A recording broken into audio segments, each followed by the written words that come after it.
எல்லாருக்கும் வணக்கம். Welcome back my channel. இன்னைக்கு நம்ம என்ன பார்க்க போறோம் பார்த்தீங்க அப்படின்னா, எஸ்எஸ்சி சிஜிஎல் அப்படின்னு சொல்லிட்டு சென்ட்ரல் கவர்மெண்ட் ஒரு ஆஃபீஸர் கேட்டகரியில் ஒரு வேலை 2026 ரெக்ரூட்மெண்ட் போர்டு அறிவிச்சிருக்காங்க எஸ்எஸ்சி தரப்புல இருந்து. இந்த போர்டு வந்து அதிகபட்சமாக எஸ்எஸ்சி போர்டு தான் எடுக்கிறாங்க. எஸ்எஸ்சி சிஜிஎல் அப்படின்னாவே பாதி பேருக்கு தெரிஞ்சிருக்கும், பாதி பேருக்கு தெரியாது. ஏன்னா நம்ம வந்து பார்த்துருப்போம், இன்கம் டேக்ஸ் ஆஃபீஸர் எப்படி ஆகுறது, சிபிஐ ஆஃபீஸர்ஸ் எப்படி ஆகுறது, அப்புறம் கஸ்டம்ஸ் ஏர்போர்ட்டில் உள்ள கஸ்டம்ஸ் ஆஃபீஸருக்கு எப்படி ஆகுதுங்கிறது இது வரைக்கும் எனக்கு தெரிஞ்சதில்லை. இப்போ சிஜிஎலை பற்றி ஃபுல்லாக தெரிஞ்சுக்கும் போது தான் இந்த மாதிரி விஷயங்கள்லாம் எப்படி இதை ஸ்டடி பண்ணுறது, இதுக்கு எந்த மாதிரி வேகன்சிஸ் இஷ்யூ பண்ணுவாங்க, எந்த போர்டு இதை டேக் ஓவர் பண்ணியிருக்காங்க அப்படிங்கிறது தெரிய வந்தது. இப்போ திடீர்னு பார்த்தீங்க அப்படின்னா எஸ்எஸ்சி சிஜிஎல்ல யதார்த்தமாக பார்க்கும்போது எந்த மாதிரி வேலை, எந்த மாதிரி போஸ்டிங்னு பார்க்கும்போது ரொம்ப நம்ம சில ஏர்போர்ட்லாம் பார்த்து நம்ம ஆச்சரியப்பட்டிருப்போம்.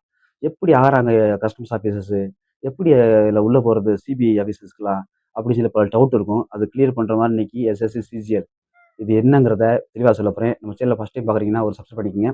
வாங்க வீடியோக்குள்ள போகலாம். எஸ்எஸ்சி போர்டு தான் சிஜிஎலுக்கு ஆள் எடுத்து சிஜிஎல் டிபார்ட்மெண்ட் கொடுக்குது. சிஜிஎல் அப்படின்னாவே கமிட்டன்ட் கிராஜுவேட் லெவல் சிஜிஎல்.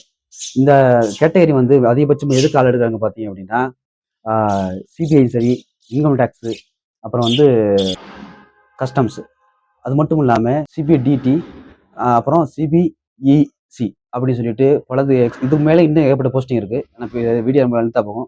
இந்த மாதிரி பல போஸ்டிங்க்கு ஆஃபீஸர் கேட்டகரிக்கு நல்ல சம்பளத்தோட சென்ட்ரல் கவர்மெண்ட்டோட ஹோம் லிஸ்ட் கண்ட்ரில் வரக்கூடிய ஒரு டிபார்ட்மெண்ட்டோட இந்த எஸ்எஸ்சி போர்டு சிஜிஎல் ஆள் தேர்வெடுக்கிறாங்க. இதுக்கு பேசிக்கான குவாலிஃபிகேஷன் மினிமம் டிகிரி, ப்ளஸ் டூவில் 60% டிகிரி பண்ணியிருக்கணும், ப்ளஸ் டூ மேக்ஸ் கம்பல்சரி பண்ணியிருக்கிற மாதிரி இண்டிகேட் பண்ணியிருக்காங்க.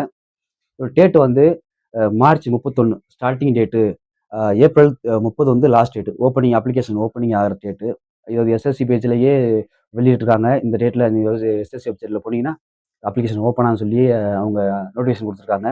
இது மட்டும் இல்லாமல் இதோட வயசு என்ன பார்த்தீங்க அப்படின்னா 18லேருந்து 27, ஒரு 18லேருந்து 32.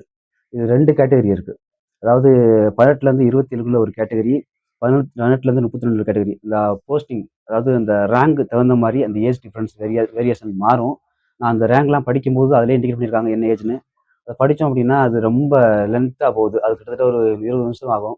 அதனால் நான் அது ஸ்கிப் பண்ணிடுறேன். நீங்கள் நெட்டில் போய் செக் பண்ணிக்கிங்க. சிஜிஎல்ல போட்டிங்கன்னா வேகன்சி நோட்டிஃபிகேஷன் 2026 வரும். அதை செக் பண்ணிக்கிங்க. நான் இல்லை, எனக்கு வந்து எடிட் பண்ண தெரியாது ஒழுங்காக. ஸ்க்ரீனில் வர மாதிரிலாம் ஃபோட்டோ எடுத்து வைக்க தெரியாது. அதை நீங்கள் கன்ஃபர்மேஷன் பண்ணி செக் பண்ணிக்கிங்க. இது மட்டும் இல்லாமல் வேகன்சி வந்து 12,000லேருந்து 18,000க்குள்ளே வர்றதுக்கான வாய்ப்புகள் இருக்குன்னு சொல்லியிருக்காங்க. ஆனால் எஸ்எஸ்சி போர்டில் இருந்து வேகன்சி குறிப்பிடலை. அது பிளாங்காக தான் இருக்குது, குறிப்பிடலை. ஆனால் இதில் நார்மலில் வெப்சைட்டில் பார்க்கும்போது 12லேருந்து 18,000க்குள்ளே வரக்கூடிய வாய்ப்புகள் இருக்குது அப்படிங்கிற மாதிரி சொல்லியிருக்காங்க. இதோடு பின்னாடி உள்ள வருஷங்கள்லாம் பார்த்தீங்க அப்படின்னா 12,000, 13,000, 11,000 அப்படி தான் எடுத்திருக்காங்க. அதனால அதை கணக்கு பண்ணி தான் அதை கணிச்சு தான் அவங்க வந்து 12,000லேருந்து 18,000க்குள்ளே வரதுக்கான வாய்ப்புகள் இருக்குது அப்படின்ட்டு இருக்காங்க. இதை வந்து மே இல்லை ஜூனுக்குள்ளே எக்ஸாம் வரும் அப்படின்னு சொல்லி எஸ்எஸ்சி தளத்தில் போட்டிருக்காங்க. நீங்கள் நாளைக்கு 30 31 மார்ச் பார்த்தீங்க அப்படின்னா உங்களுக்கு நோட்டிஃபிகேஷன் வெளியே வரன்னு தெரிஞ்சிடும் உங்களுக்கு எஸ்எஸ்சி போர்டில். ரெண்டாவது பார்த்தீங்க அப்படின்னா ரெண்டு டைப் ஆஃப் எக்ஸாம் இருக்குது இதுக்கு, dear 1, dear 2. First dear 1 exam முடிஞ்சிடும். அடுத்தது அதில் பாஸ் பண்ணி எலிஜிபிள் ஆகிட்டீங்க அப்படின்னா டியர் 2, அதாவது டிஎன்பிஎஸ்சி குரூப் 2 மாதிரி நினைக்கிறேன். இந்த மாதிரி அதுக்கு 2 எக்ஸாம் இருக்குல்ல, அந்த மாதிரி தான் இந்த எக்ஸாமு. ஏன்னா இது சிஜிஎல், எம்டிஎஸ் இந்த மாதிரி சென்ட்ரல் கவர்மெண்ட்டில் ஹோம் லிஸ்ட் வர அண்டரில் வர ஆஃபீஸர்ஸ் கேட்டகரிஸ்லாம் தமிழ்நாடை சேர்ந்த இளைஞர்களும் சரி, பெண்ணுங்களும் சரி கண்டிப்பாக அட்டன் பண்ணுங்க. பல வேகன்சிகள் காலியாக இருக்குது. நம்ம தமிழகத்தை சேர்ந்த ரொம்ப பேர் இதனால் பயனடையணும். இதனால் கொஞ்சம் இதெல்லாம் கொஞ்சம் கணிச்சுக்கங்க. ஏன்னா நான் முன்னாடி ஏன் வீடியோ போடுறேன் அப்படின்னா, ஒருத்தர் நண்பர் கேட்டிருந்தாரு, நோட்டிஃபிகேஷன் விட்டாமல் நீங்கள் ஏன் முன்னாடி வீடியோ போடுறீங்க, வீடியோ போடாதீங்க அப்படின்னு. நான் முன்னாடி ஏன் வீடியோ போடுறேன் அப்படின்னா, ஒவ்வொருத்தவங்களுக்கு ஒரு சூழ்நிலை இருக்கும். கிராமப்புறத்தில் உள்ளவங்களுக்கு வேலைக்கு போவாங்க, அது ஸ்டடியும் பண்ணுவாங்க, யூடியூப்பை பார்த்து தெரிஞ்சுக்கிறதுக்கு பண்ணுவாங்க. சிட்டியில் உள்ளவங்க ஒவ்வொருத்தவங்களோட வாழ்க்கை சூழ்நிலை இந்த மாதிரி இருக்கும். நான் முன்னாடி போடுறது வீடியோக்கு என்ன காரணம் அப்படின்னா, இப்போ வந்து இப்போ கன்னிவான வீடியோ போடுறதுனால பல பேர் இந்த டேட்டில் வரும்னு சொல்லி குறித்து வச்சுக்குவாங்க. இந்த டேட்டில் இந்த எக்ஸாம் வருது, இந்த டிபார்ட்மெண்ட் எக்ஸாம் வருது, சிஆர்பிஎஃப்ஓ, பிஎஸ்எஃப்ஓ, சிஜிஎல்ஓ, இன்கம் டேக்ஸோ இந்த மாதிரி வரும், இந்த டேட்டில் வரும்னு சொல்லி குறித்து வச்சுறத மட்டும்தான். உங்களுக்கு இதை மறந்தால் கூட உங்களுக்கு டக்குன்னு ஞாபகம் வரும். ஏன்னா நம்ம ஃபோனில் வந்து பார்த்துட்டு போயிடுவோம், டவுட் கேட்டு போயிடுவோம். ஆனால் நீங்கள் குறித்து வச்சுட்டீங்க அப்படின்னா திடீர்னு நம்ம எடுத்து பார்க்கும்போது இந்த டேட்டில் இந்த எக்ஸாம் வரும்னு சொன்னிச்சு, ஒட்டி செக் பண்ணலாமேங்கிற ஐடியாக்காக தான் இதை வந்து நான் முன்னாடியே அப்லோட் பண்ணுறேன். அந்த நம்பர் இதனால தான் வந்து நான் இந்த முன்னாடியே செக் பண்ணி உங்களுக்கு நான் இன்ஃபார்ம் பண்ணுறேன். இந்த சிஜிஎல்ல முடிஞ்ச அளவுக்கு கொஞ்சம் பெஸ்ட்டாக ட்ரை பண்ணுங்க. நல்ல ஆஃபீஸர் கேட்டகரி, நல்ல சம்பளம்.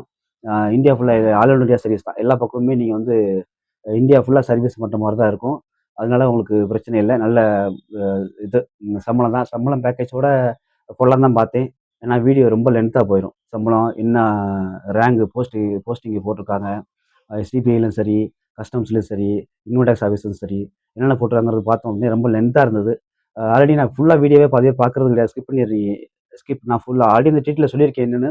அந்த டீட்டெயில திருப்பி கமெண்ட்ல டவுட் கேட்குறீங்க. முதல்ல ஸ்கிப்னா வீடியோ ஃபுல்லா பார்த்தா மட்டும் தான் உங்களுக்கு புரியும். Okay friends. அடுத்து ஒரு நல்ல ஒரு தகவல்ல சந்திப்போம். நன்றி.